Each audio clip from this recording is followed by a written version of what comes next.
Olá, primeiramente eu quero me apresentar para vocês. Meu nome é Francine Viana Leandro, o número do meu RA é 224-3385, sou do Polo de Telêmaco Borba, Paraná e frequento a Igreja Batista Betel. Conforme foi nos solicitado ali nas nossas atividades, né, foram 4 tópicos, sendo que o primeiro tópico pediu o seguinte: o que a Bíblia diz sobre a verdade e mentira? E foi nos solicitado para falar 3 versículos de cada, sobre a verdade e a mentira. Antes de dar início, né, eu queria falar um pouco sobre a Bíblia. A Bíblia é onde a gente pode ter certeza do que é verdade e mentira. Se a gente quiser saber realmente o que é a verdade e a mentira, a gente deve estudar a Bíblia. É só a gente procurar ali e seguir no nosso dia a dia que a gente vai, ter um pouco de paz em todos os sentidos da nossa vida, seja no trabalho, seja na família, seja em qualquer relacionamento, né? A gente pode ter um pouco de paz, a gente sabendo um pouco, fazer um pouco do que diz ali, né? Então, assim, os 3 versículos que foram escolhidos, né, por mim, para falar um pouco sobre a verdade, o primeiro está em Efésios, capítulo 1, versículo 6 ao 8, onde diz assim: para louvor da glória de sua graça, que ele nos concedeu gratuitamente no amado, no qual temos a redenção pelo seu sangue e remissão dos pecados, segundo a riqueza da sua graça, que Deus derramou abundantemente sobre nós em toda sabedoria e prudência. O que quer dizer isso? Que Cristo nos dá redenção e remissão dos pecados, né? Ele nos pagou, né, com a nossa liberdade, nos oferecendo a redenção, nos tornando livres para ter o livre arbítrio, né, a quem servir.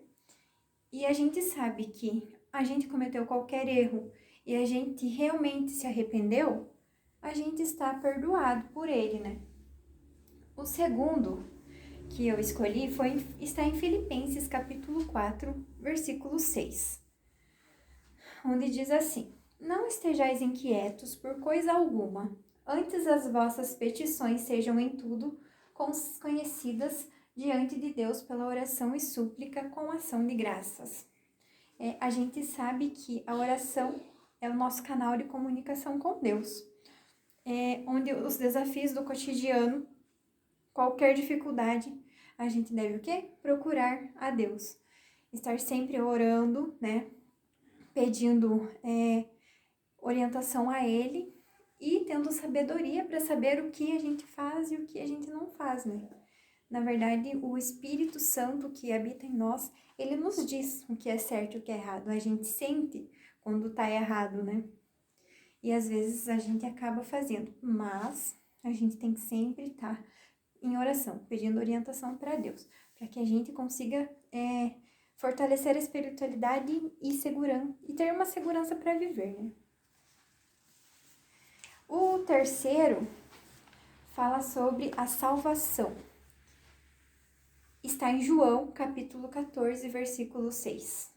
Disse-lhe Jesus: eu sou o caminho, a verdade e a vida. Ninguém vem ao Pai, senão por mim. O que quer dizer ali? Que a nossa única salvação é por quê? Por meio de Jesus, né? A gente nunca vai conseguir pelos nossos próprios méritos, né, a nossa salvação. A única nossa salvação é Jesus. Então, essas foram as 3 verdades, os 3 versículos que falam um pouco sobre a verdade. Agora, o próximo é sobre a mentira, né? O primeiro está em Êxodo, capítulo 20, versículo 16, onde diz assim: não darás falso testemunho contra o teu próximo. O problema está no coração de cada ser humano, né? A gente não tem uma regra para impedir esse surgimento do mal, mas a gente deve saber o que fala, né? sobre outra pessoa, se realmente é aquilo, porque a gente pode ter consequências mais pra frente e a gente se arrepender e não tem como voltar atrás, né? O segundo está em Provérbios, no capítulo 12, versículo 22. O Senhor odeia os lábios mentirosos, mas se deleita com os que falam a verdade. A boca que fala mentira é abominável ao Senhor, pois vai contra a sua natureza e a favor do inimigo. O terceiro versículo, né? Não furtem, não mintam, não enganem uns aos outros, está em Levítico, capítulo 19, versículo 11. Ao invés disso, devemos o quê? Amar o próximo, evitar fofocas e exercer o perdão. Todos os dias a gente tem que perdoar, né?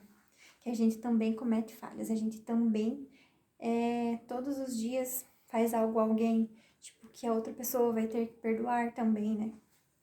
É bem difícil, mas a gente tem que exercer o perdão. O segundo tópico fala sobre qual a base teológica sobre como o diabo se utiliza de meias verdades para plantar a mentira no coração humano, né? Baseado em Mateus, capítulo 4, versículo 1 ao 11. Esse versículo é uma das passagens mais bonitas e ricas que tem na Bíblia, sabe? Sobre as escrituras sagradas, onde a gente sabe que a gente pode vencer as tentações, né? Que a gente não precisa somente crer naquilo, mas saber que Deus está ali do nosso lado, em cada dificuldade, em cada tentação que a gente for passar. Só que a gente tem que estar sempre em oração, né? A gente tem que estar sempre pedindo orientação a Ele, estar em jejum. Por que em jejum? Para que a gente possa ter uma aliança com Deus através da carne. E a oração espiritual para que a gente possa conseguir vencer as dificuldades, né? O terceiro tópico tá perguntando ali como a gente pode identificar a fake news, né? Eu coloquei 5 tópicos. O primeiro é checar além da manchete, porque muitas pessoas vão lá e vão compartilhando a informação sem saber de onde saiu, sem saber se realmente é aquilo, né? Então a gente deve saber o que está compartilhando. O segundo preste atenção na URL da notícia. Que é o URL? É um link que direciona onde está publicado. Você tem que observar também que os criadores da fake news, né? Eles tentam fazer com que pareça que é outro site. O terceiro, sempre verificar as datas. Às vezes a gente vai lá e compartilha uma notícia que é de anos atrás. E a gente pode pode fazer com que se torne um bolo de neve, né? A gente, por falta de observação, pode dar um prejuízo aí, né? Causar sérios danos aí.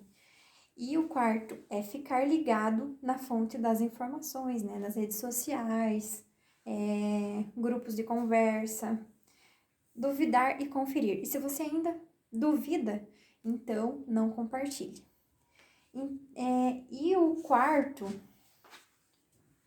tópico fala sobre estratégias de combate às fake news nos grupos de WhatsApp e Telegram na igreja. O que a gente pode fazer para combater isso? Eu coloquei 3 tópicos onde a gente deve prestar atenção nos erros de ortografia que foram nos enviados, pesquisar as fontes confiáveis e separar o que é opinião de informação. Esses foram os que eu achei mais viáveis para colocar nesse tópico. Então, assim, aqui eu finalizo minha apresentação, espero ter esclarecido bem e fico à disposição para quaisquer dúvidas. Muito obrigada!